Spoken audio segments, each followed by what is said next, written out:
som. Meus irmãos, minhas irmãs, a paz do Senhor. Amém. É com grande alegria que estou aqui mais uma vez na casa de Deus, junto com a igreja do Senhor, para a gente prestar mais um culto ao Senhor nosso Deus. E para mim, meus amados irmãos e amadas irmãs, isso sempre é motivo de grande alegria. Aleluia, estar na casa de Deus. Aqui neste lugar, é um lugar, aleluia, que o Senhor sempre tem manifestado a sua glória, a sua presença, e aonde estar a presença do Senhor, a fartura de alegria. É o que diz o salmista, não é? E assim tem sido também conosco. Louvado seja o Senhor. Irmão, vamos então ministrar uma palavra, ouvir uma palavra acerca da ceia, e depois então a gente participa da ceia do Senhor. Eu quero ler um texto que é tradicional nas nossas reuniões de celebração da ceia, que se encontra em 1 Coríntios, capítulo 11, a partir do versículo 17. Amém? Primeira epístola do apóstolo Paulo à igreja que ficava em Corinto,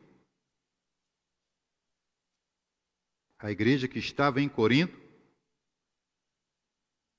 capítulo 11, a partir do versículo 17. Antes da gente começar a ler, eu quero, como já uma introdução da mensagem, dizer a todos que a razão, o motivo que levou Paulo a escrever essa carta foi porque lá na igreja de Corinto, irmão Aristide, tinha muito problema, mas muito problema mesmo. E alguns dos problemas que Paulo tratou no decorrer dessa carta, dentre eles foi torcida organizada que tinha na igreja. Entendeu? Havia torcida organizada, irmão. Tinha a torcida organizada de Pedro, tinha a torcida organizada de Paulo, tinha a torcida organizada de Apolo e até de Jesus.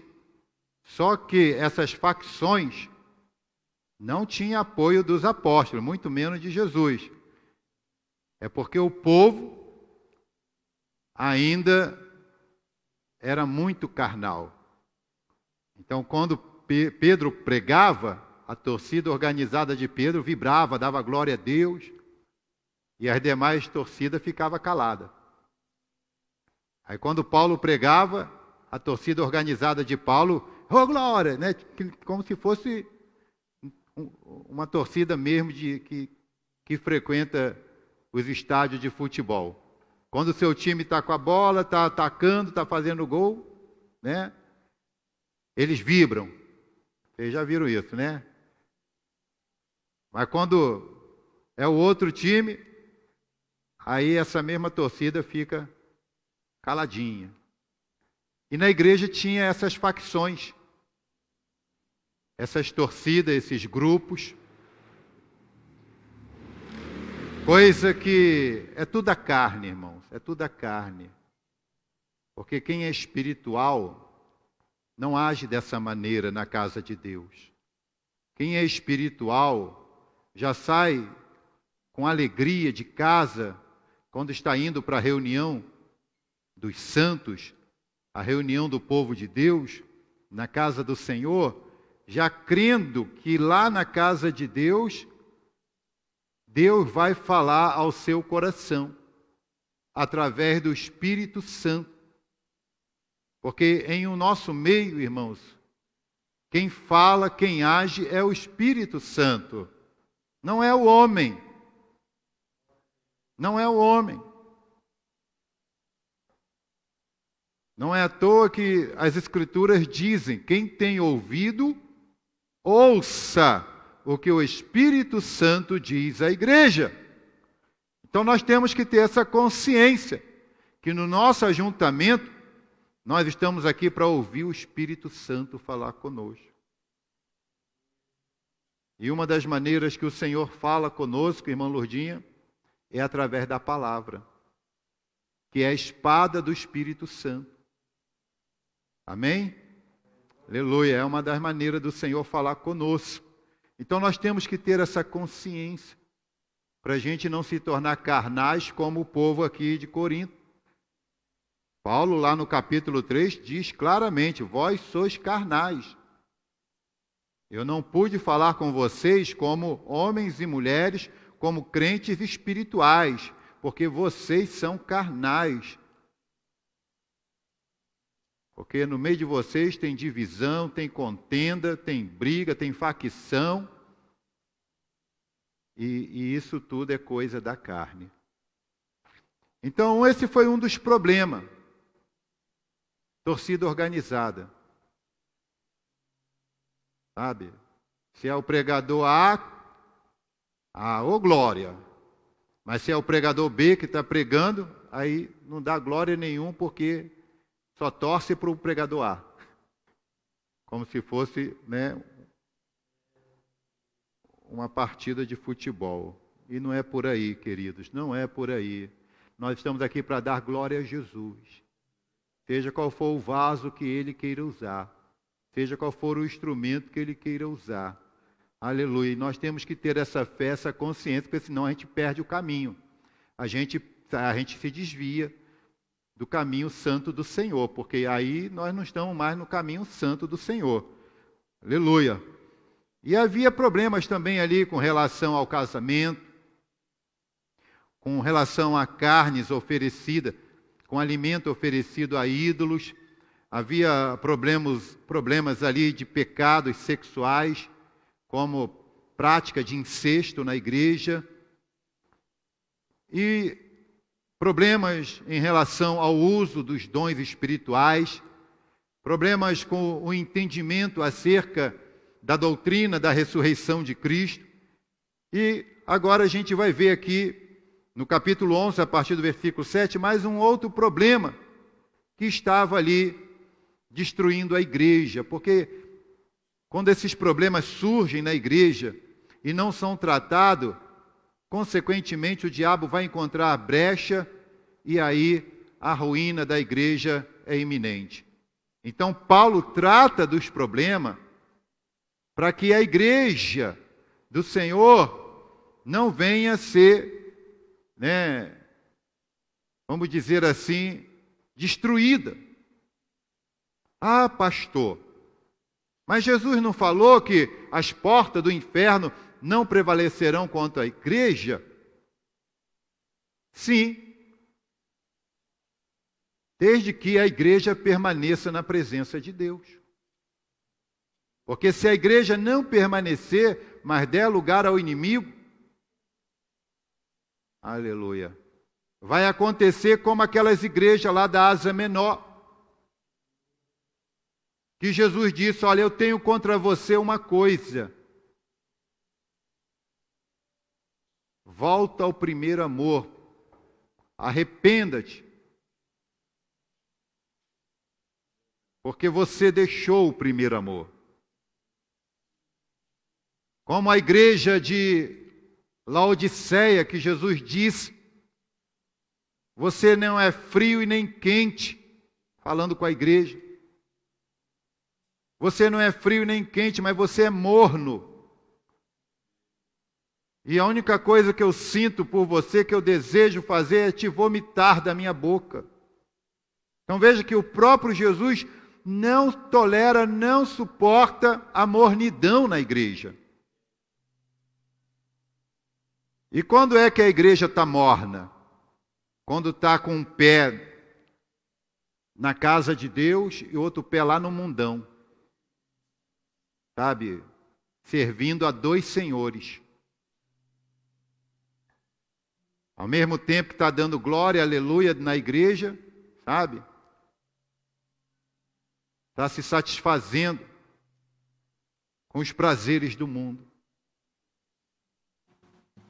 Aí fica morno.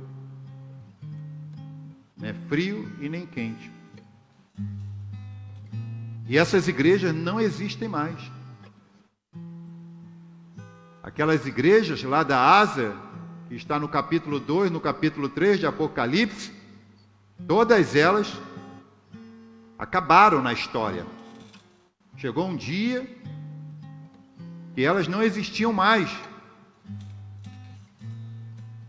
E olha que não foi por falta de advertência, não foi por falta de Jesus se manifestar, se revelar para a igreja, mas mesmo assim,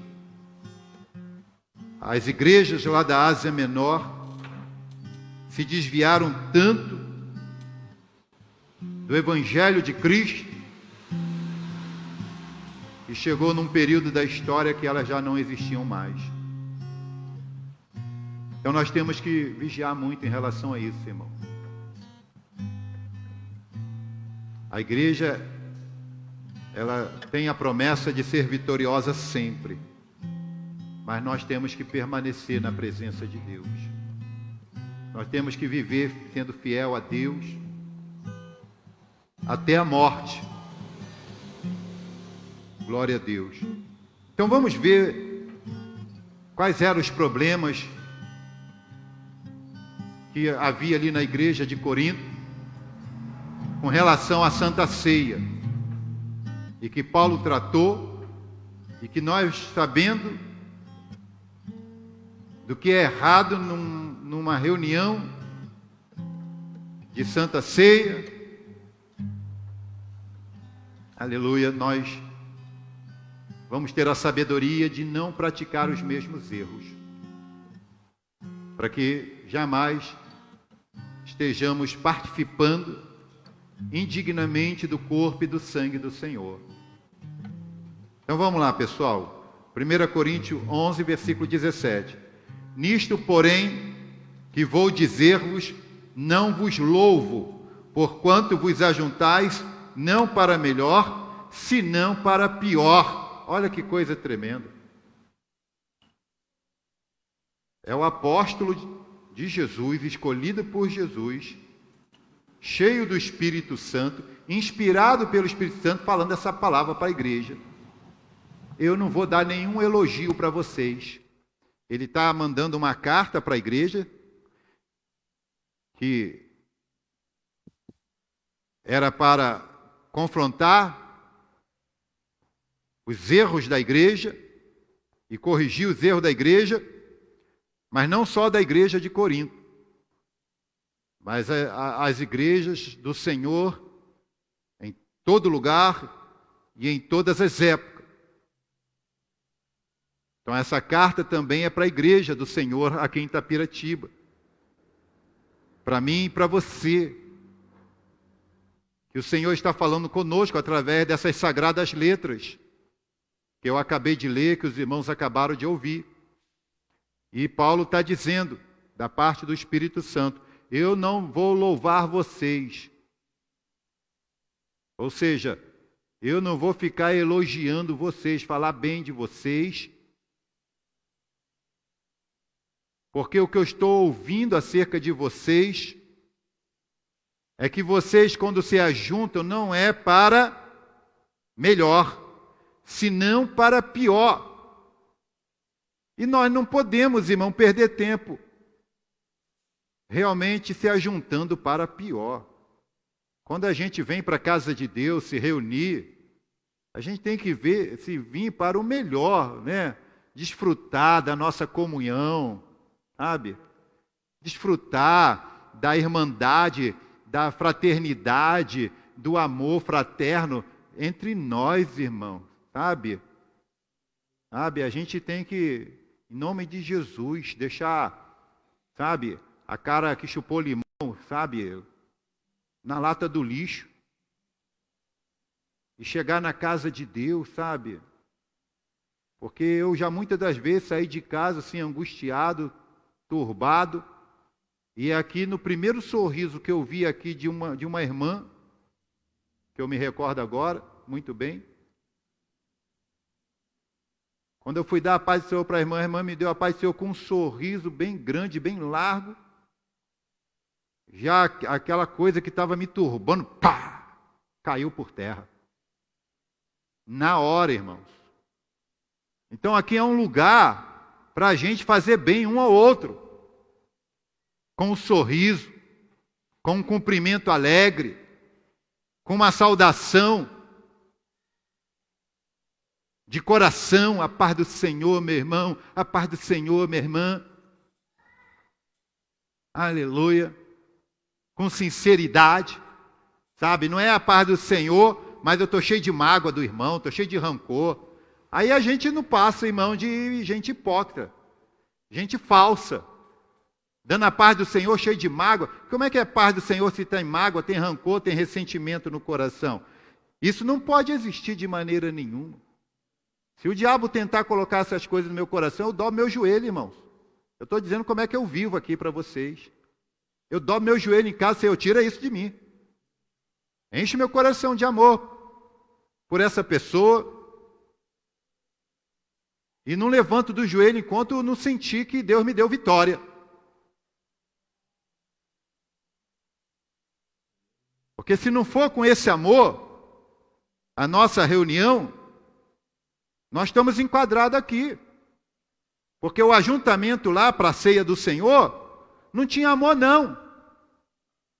Por isso que Paulo começa falando desse assunto da ceia para a igreja, dizendo, eu não louvo vocês. Eu não faço elogio para vocês, agora não. Nisso eu não louvo vocês não. Porque vocês não estão ajuntando para melhor. Vocês se ajuntam para pior. Então quando a gente se reúne, irmãos, sem amor, esse ajuntamento não está valendo de nada. Para Deus, não. Para Deus, não.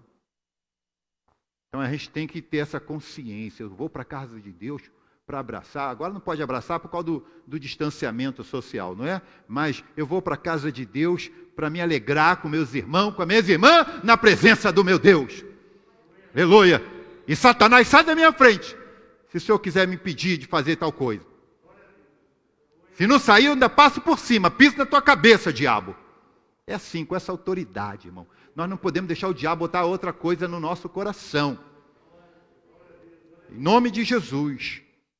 É assim que o crente tem que andar e viver na presença de Deus. Aleluia. E aí, irmãos, é uma benção, sabe? Quando existe essa sinceridade, esse amor fraterno, essa comunhão maravilhosa, sabe? De cumprimentar, de sorrir um para o outro, sabendo que não tem falsidade em nada disso. Aí o Espírito Santo manifesta. E aí Deus manda a bênção. Como está lá no Salmo 133. Aonde há união, o Senhor manda a bênção. Aleluia. Eu acredito que toda a igreja conhece muito bem o Salmo 133. Aí o versículo 18. Porque antes de tudo,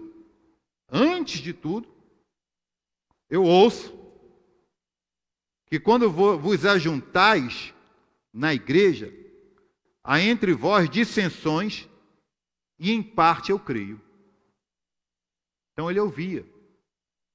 Porque pensa, irmão, que se ficar essas coisas erradas na igreja, até os de fora vão ficar sabendo, porque Paulo, quando escreveu essa carta aqui, ele estava em outra localidade.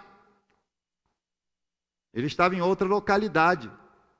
Mas a conversa chegou lá no ouvido dele. Porque é o que acontece. Sabe? É o que acontece. Assim que eu cheguei aqui, irmão Antônio, assim que eu cheguei aqui, vim do Rio de Janeiro para cá, em janeiro de 97, aí eu tomei o conhecimento de dois presbíteros que não se falavam e sentavam aqui no púlpito, que antigamente as cadeiras ficavam aqui atrás, irmão lembra, né? O púlpito estava aqui e as cadeiras ficavam aqui mesmo, em cima dessa tábua aqui, do tanque do batismo. Você lembra disso, né?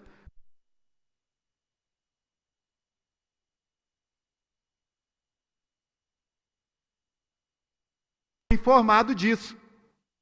Que tinha 2 presbíteros, e que eram radicais quando pregava aqui, no púlpito da igreja, sentava a marreta no povo,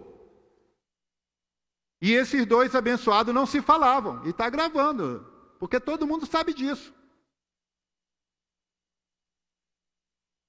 Os 2 não se falavam. Aí sabe o que aconteceu? Eu fui orar. Aí eu fui orar, e quando eu estava orando, aí uma irmã da igreja chegou para mim e falou: pastor, Deus me deu uma visão no púlpito. Eu falei: qual foi a visão, irmã? Tem um demônio sentado aí no púlpito da igreja. Jesus. E eu senti um arrepio na hora, irmão. Mas na hora, eu me arrepiei todo. Foi logo assim quando eu cheguei aqui. Eu vi um demônio sentado aí, no púlpito. Aí eu fui orar mais ainda. Falei: Senhor, se a tua filha viu isso não pode, Senhor, tem misericórdia. Senhor, está repreendido esse demônio. Senhor, tira esse demônio do púlpito. Aí Deus me deu uma visão também. Eu chegava aqui na igreja, eu estava sozinho. Eu entrava aqui na igreja sozinho. E eu também vi o demônio sentado aqui numa cadeira, que tinha aqui em cima.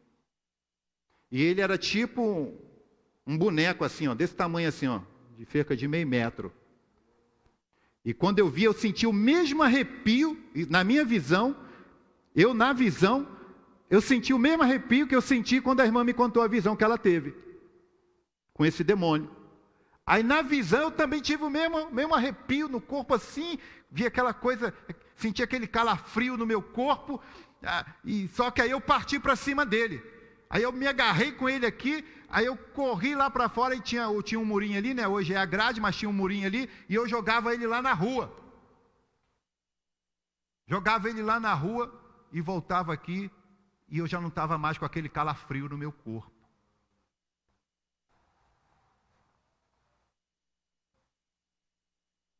E aquela coisa acabou. De 2 presbíteros sentar aqui sem se falar. E era uma coisa tão horrível que acontecia o seguinte: se um vinha cantar um hino da harpa, o outro ficava lendo a Bíblia.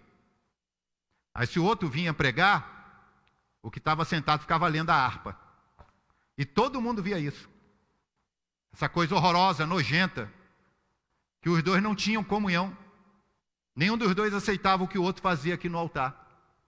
Aí para mostrar para todo mundo que não concordava com o que o outro estava fazendo, né, se um estivesse lendo a Bíblia, o outro estava lendo a harpa.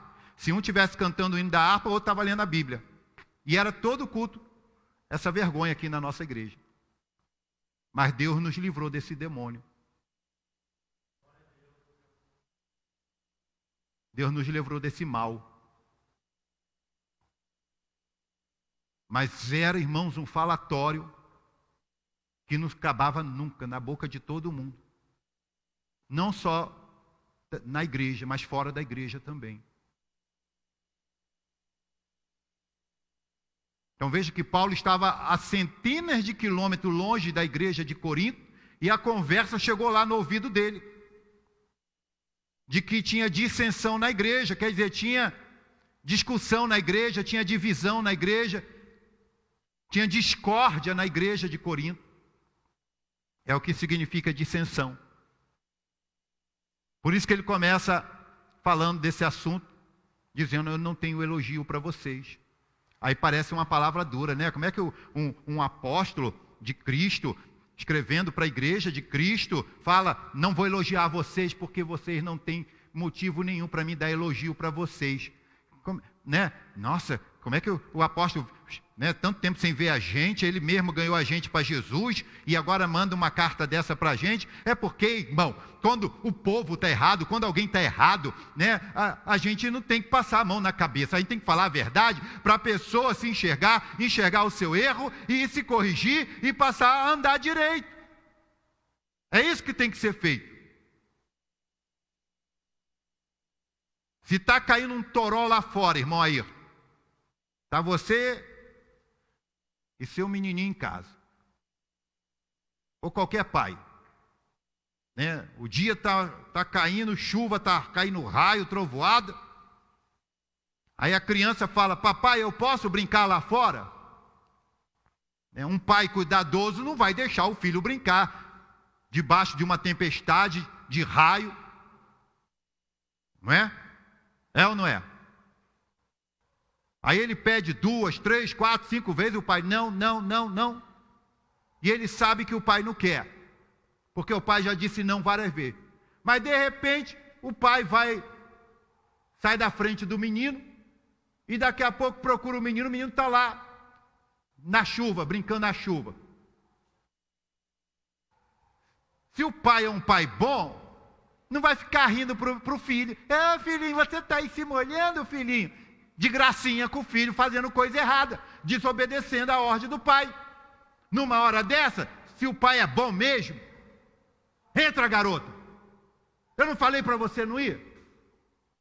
Sabe aquele celular que eu prometi dar a você no teu aniversário? Não tem mais.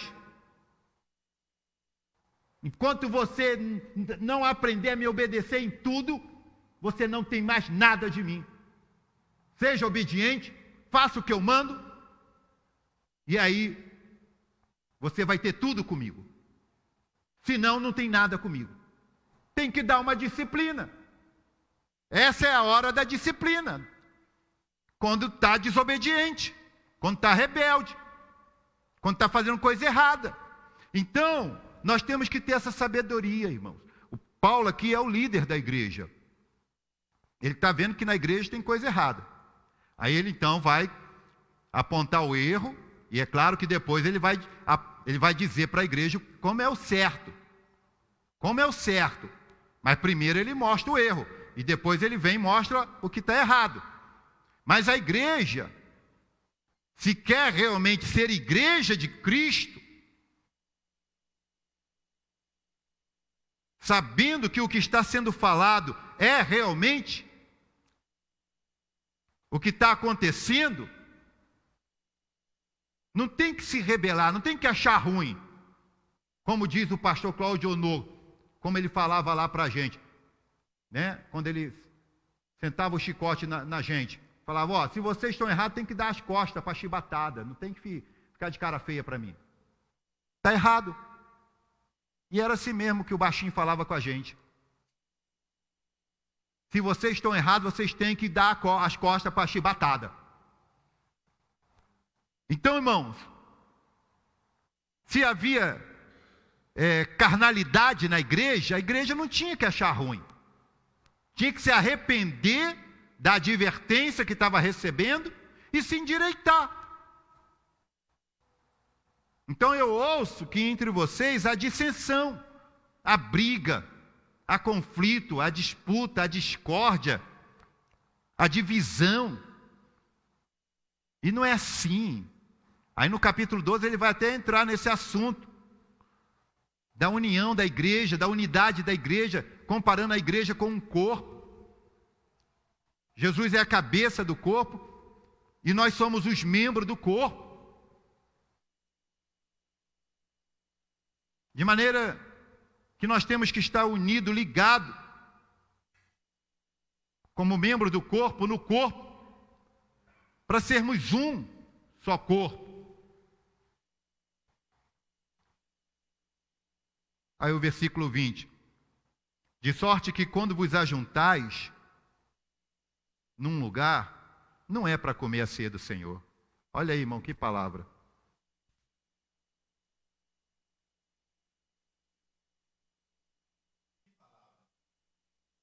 Palavra, irmãos. Porque os crentes iam para a ceia, para a reunião da ceia. Mas Paulo diz: vocês não estão vindo para a ceia. Vocês vêm aqui para brigar, para se desentender um com o outro, para desprezar um ao outro.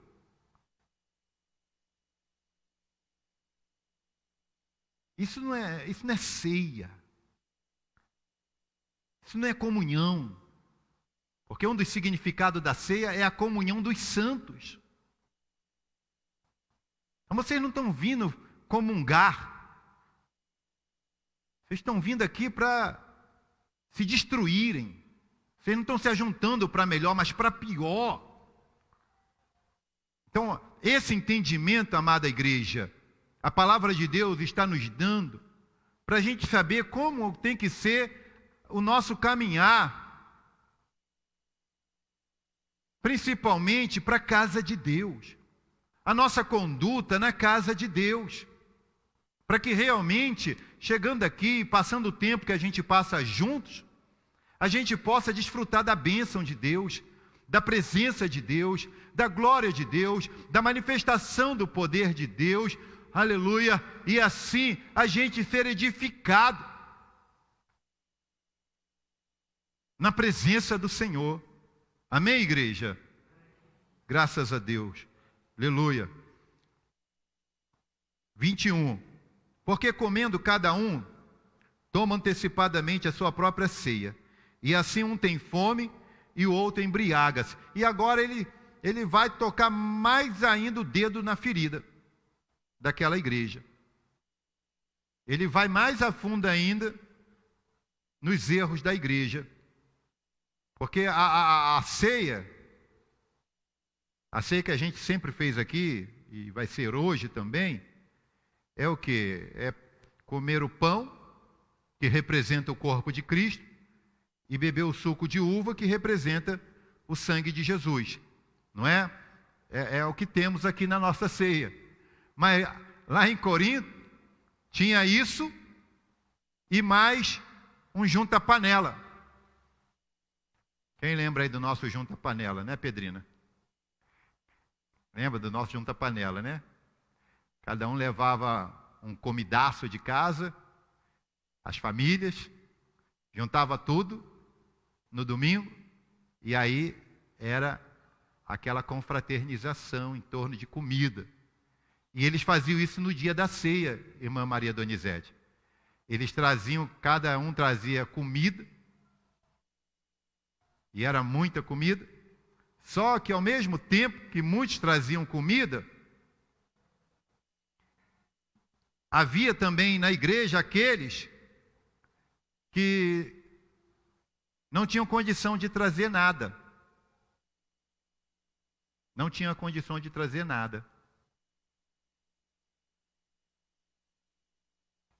E aqueles que traziam comida,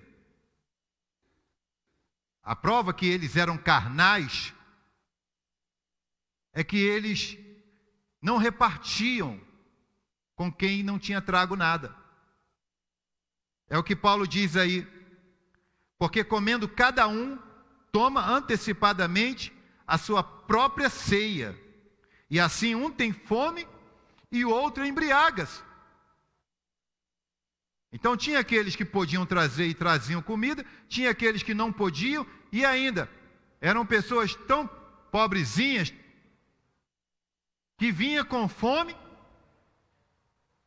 via os irmãos comendo do bom e do melhor na igreja e voltavam com fome para casa. Porque aqueles que tinham, além de não repartir, ainda desprezavam quem não tinham. Ainda desprezavam. Tudo isso está aí na carta de Paulo aos Coríntios. Desprezava. Aí, irmão, vamos ser sinceros. Dá para dizer que isso é igreja? Vamos ser sinceros, irmãos. Dá para dizer que o ajuntamento de gente assim é ajuntamento que Deus se agrada? É claro que não. É claro que não. Por que não? Porque essa atitude, Andressa, não tem diferença nenhuma de como o mundo é. Ou seja, a igreja estava igual ao mundo. Porque no mundo é que existe esse tipo de coisa. Quem tem, quer cada dia mais ter mais. E não está nem aí para quem não tem. A gente vive num mundo que os ricos, os milionários, os bilionários estão cada dia mais ricos. Porque só vivem para juntar riqueza. E os pobres, cada vez mais pobres.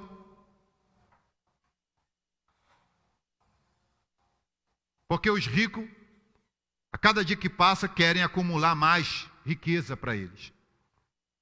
E aí vai faltando na vida dos pobres cada vez mais.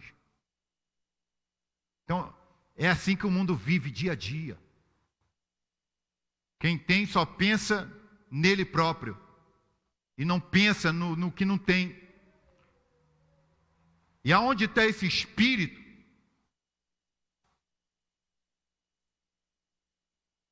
Deus não está num lugar desse. Deus não está se agradando de gente assim. E havia ainda aqueles que, além de se empanturrar de comida, ainda se embriagavam. A gente, a vida toda, bebeu sempre suco de uva aqui na ceia. É ou não é? Sempre foi suco de uva. Mas lá, o que eles levavam era vinho alcoólico mesmo. Porque está escrito aí, ó, não sou eu que estou inventando, não. Tem outros que se embriagam, ficavam chapados mesmo na hora da ceia. Quer dizer, tinham condições de levar garrafões de vinho e beber uma quantidade enorme ao ponto de ficar embriagado, mas ao mesmo tempo tinha pessoas ali que não tinham nada que comer, que beber e voltava com fome para casa. Então, amada igreja, gente que se reúne dessa maneira pode ser qualquer coisa menos igreja. Menos igreja. E o Senhor nos deu exemplo. Que Ele se esvaziou da sua glória, tomou forma humana e viveu como servo, servindo a todos.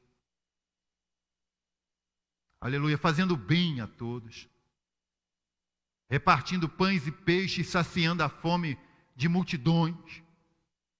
Quer dizer, Jesus sempre se doou, sempre se deu para os necessitados, para os carentes. E na igreja não havia essa semelhança com Jesus. Então Paulo diz, versículo 22, não tendes porventura casa para comer e para beber? Quer dizer, vocês querem viver como glutões, beberrões? Vai viver na casa de vocês. Vocês podem ficar na casa de vocês e ser o glutão que quiser, o beberrão que quiser. Mas na igreja não é esse o espírito. Na igreja não é assim. Não é assim. Na igreja, na casa de Deus, não é assim. Porque na última ceia ele vai dizer o que ele recebeu do Senhor. E aí ele vem com a fórmula correta de como é o procedimento na celebração da ceia. Ele diz, olha, o que eu recebi do Senhor não é nada disso aí que vocês estão fazendo na igreja, não. O que eu recebi do Senhor foi que na noite que ele foi traído, ele tomou o pão. Esse pão aqui é artificial, tá, pessoal? Não é o pão que a gente vai comer. É só um pão para servir de simbolismo aqui na nossa mesa. Então, na noite que ele foi traído, ele tomou o pão. Se Jesus tivesse o espírito aí que vocês têm, ele ia ficar com o pão só para ele. Ele tomou o pão, opa, peguei primeiro, é meu, ninguém tasca. Esse é o espírito do egoísta, do carnal. Mas não foi isso que o Senhor fez. Ele tomou o pão, primeiro deu graça. Deu graça pelo alimento que estava ali na mesa, sabendo, reconhecendo que foi pela bondade do Pai ter criado o trigo e ter dado sabedoria ao homem para transformar o trigo em farinha e depois transformar a farinha nesse saboroso alimento para todos. Se não fosse Deus, nós não teríamos o pão. Por isso ele deu graça, ele reconhecia que o pão só poderia estar ali na mesa, porque Deus foi bondoso criando trigo, criando homem, dando sabedoria ao homem, para fazer do trigo um pão. Aleluia! Aí ele deu graças ao Pai. Ele sabia que aqueles alimentos ali foi por generosidade do Pai, bondade do Pai. Por isso ele deu graça. E depois de ter graça, depois de ter dado graça, o que o Senhor fez? Ele partiu o pão. Mas partiu não foi para ele somente, não, irmão Aristide. Ele partiu para dar para todos que estavam ali com ele. Os irmãos estão entendendo o ensino do Evangelho? O exemplo de Cristo na ceia? Então a ceia não é para gente egoísta. A ceia é para pessoas que aprenderam a repartir, a compartilhar, a doar, a dividir o pão. Aleluia. Então ele partiu o pão e foi dando. E dizendo, olha, isto é o meu corpo. Aí agora ele atribui mais um significado no partir do pão. Dizendo, olha, assim como eu estou partindo esse pão para vocês comerem, e vai servir de alimento para vocês, vai nutrir o corpo de vocês, vai recarregar as energias de vocês, para vocês continuarem vivendo, trabalhando, existindo. Assim, é este corpo aqui, ó, o meu corpo. Isto é o meu corpo, que eu estou dando por vocês, para que vocês possam ter vida, vida com abundância, vida eterna, para que vocês possam realmente experimentar a verdadeira vida, se alimentando de mim, porque aquele que não comer da minha carne e não beber do meu sangue, não tem vida. Não tem vida. Está lá em João 6, quando ele começa esse assunto dizendo, eu sou o pão da vida. Vossos pais comeram o maná no deserto e morreram. Mas quem comer, quem se alimentar deste pão aqui, tem a vida eterna. Aleluia! Glória a Deus. Então na noite que o Senhor foi traído, ele tomou o pão, deu graça, partiu e disse, isto é o meu corpo. Aleluia! Que é partido por vós. Fazei isto em memória de mim. Ou seja, não esqueçam deste significado da ceia, de que vocês têm que viver para repartir. O chamado de vocês para serem meus seguidores, meus discípulos, é para repartir aquilo que o Pai tem dado a vocês. Repartam. Sejam bondosos, sejam fraternos. Aleluia. E semelhantemente, depois de cear, ele tomou o cálice e também deu graça. Quer dizer, ele agradeceu pela comida e pela bebida. Então, antes de tudo, é para a gente dar graça pela comida e pela bebida. Não é para se encher ao ponto de ficar até embriagado e empanturrado e vendo alguém necessitado na sua frente e não está nem aí. E não está nem aí. Não é esse o ensino. Não é essa a vida de quem come do corpo de Cristo e bebe do seu sangue.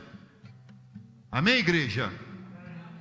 Então, com esse entendimento, nós vamos participar da ceia do Senhor.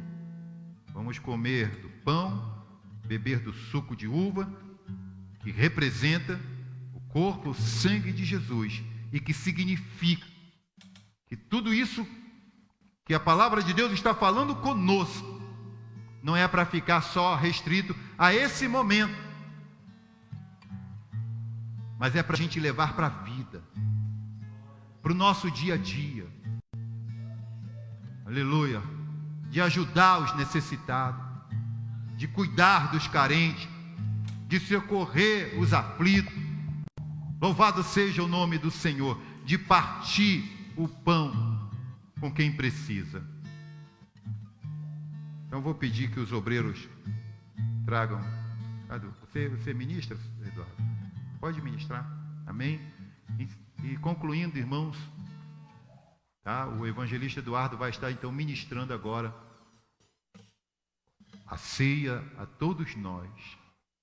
E vamos participar com essa consciência que quem come da carne e bebe do sangue de Jesus não pode viver em divisão com o corpo de Cristo.